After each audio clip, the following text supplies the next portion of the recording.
Assalamualaikum warahmatullahi wabarakatuh. Perkenalkan, nama saya Wulan Purnamasari. Di sini saya akan menjelaskan tentang pajak. Pengertian pajak. Pajak adalah pungutan wajib dari rakyat untuk negara. Setiap sen uang pajak yang dibayarkan rakyat akan masuk ke dalam pos pendapatan negara dari sektor pajak. Penggunaannya untuk membiayai belanja pemerintah, pusat maupun daerah demi kesejahteraan masyarakat. Nah, uang pajak digunakan untuk kepentingan umum, bukan untuk kepentingan pribadi. Pajak merupakan salah satu sumber dana pemerintah untuk memadai pembangunan di pusat dan daerah, seperti membangun fasilitas umum, membiayai anggaran kesehatan dan pendidikan dan kegiatan produktif lainnya. Pemungutan pajak dapat dipaksakan karena dilaksanakan berdasarkan undang-undang. Adapun ciri-ciri pajak, yang satu itu ada pajak merupakan kontribusi wajib.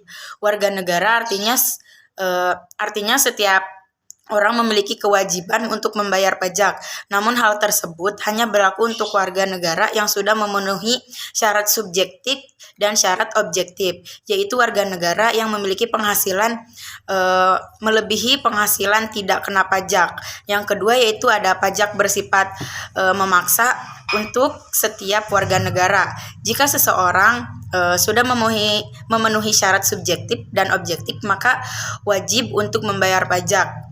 Dalam undang-undang pajak sudah dijelaskan, jika seseorang dengan sengaja tidak membayar pajak, maka akan ada ancaman sanksi administratif maupun hukuman secara pidana. Yang ketiga yaitu ada warga negara tidak mendapat imbalan langsung.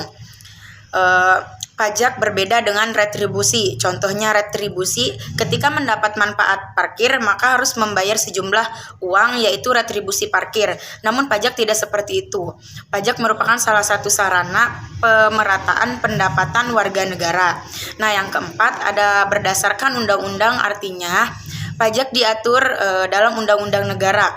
Ada beberapa undang-undang yang mengatur tentang mekanisme perhitungan, pembayaran, dan pelaporan pajak. Nah, adapun fungsi pajak, yang pertama itu fungsi anggaran atau fungsi budgeter.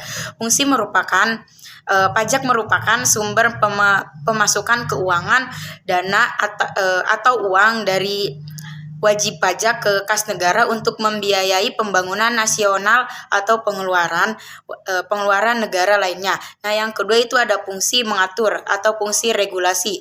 Pajak merupakan alat untuk melaksanakan atau mengatur kebijakan